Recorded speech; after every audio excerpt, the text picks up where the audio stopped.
या कॉइन्स जो हम लोग कल देख रहे थे, सिक्के। ठीक है, देखो सिक्कों का अध्ययन हम लोग सिक्का शास्त्र या मुद्रा शास्त्र में भी करते हैं। इसका अध्ययन करने के लिए अलग विषय है, एक इतिहास में ही है, जिन्हें हम लोग मुद्रा शास्त्र या न्यूमिस्मैटिक कहते हैं। ये भी पूछा गया एग्जाम में, न्यूमिस्मैटिक कहते हैं इनके अध्ययन को।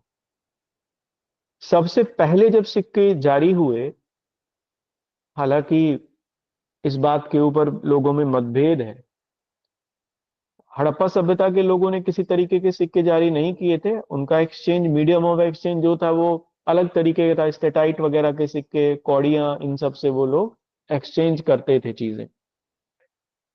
सबसे पहले अगर कहीं पर सिक्कों का हम लोगों को जिक्र मिलता है तो ईरानियों ने सबसे पहले, जब ईरानी अटैक हुआ इंडिया पर दारा वगैरह का, उन लोगों ने सबसे पहले सिक्के शुरू किए। हालांकि कुछ लोगों का ये मानना है कि लेटर वैदिक पीरियड में पण नाम से एक सिक्के की शुरुआत हुई थी जो कि चांदी का था, पण।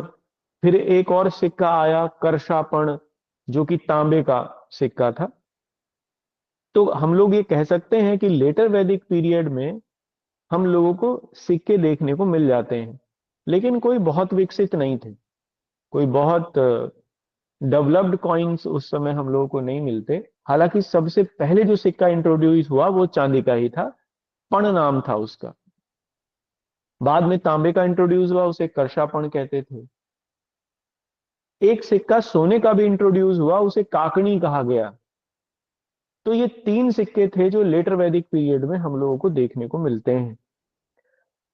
बाद में जब ईरानी लोग भारत में आए, लगभग 400 बीसी के आसपास, उन लोगों ने सबसे पहले आहत सिक्के या पंचमार्क कॉइन उन लोगों ने शुरू किए। पंचमार्क कॉइन को उन्होंने इंट्रोड्यूस किया। पंचमार्क कॉइन माने कि जिनके ऊपर एक ठप्पा मार के कोई राजा का निशान लगा दिए देते थे, उनको पंचमार्क कॉइन कहते थे। तब सिक्कों की शुरुआत होती है। हम लोग ये देखते हैं कि महाजनपद काल में, जब जैनिज्म और बुद्धिज्म, और विशेष तौर पर बुद्धिज्म, हाँ क्योंकि महावीर स्वामी भी तभी थे, तो जैनिज्म भी अपने जैनत पर पहुंचे, दोनों धर्म उस समय भारत में बड़े लेवल पर व्यापार का विकास हुआ। क्योंकि बुद्धिस्ट लोग भी और जैन धर्म के मानने वाले भी,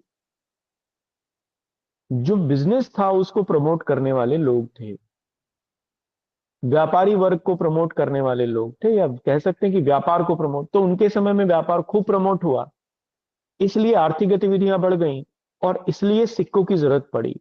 तो महाजनपद काल में सबसे पहले सिक्के थोड़े ज्यादा मात्रा में देखने को शुरू हुए। अगर अर्ली मेडिवल पीरियड की बात करें तो सबसे ज्यादा सिक्के मौर्यों ने शुरू किए, क्योंकि महाजनपद के बाद सीधा मौर्यों का युग आ जाता है जो बड़े लेवल पर था।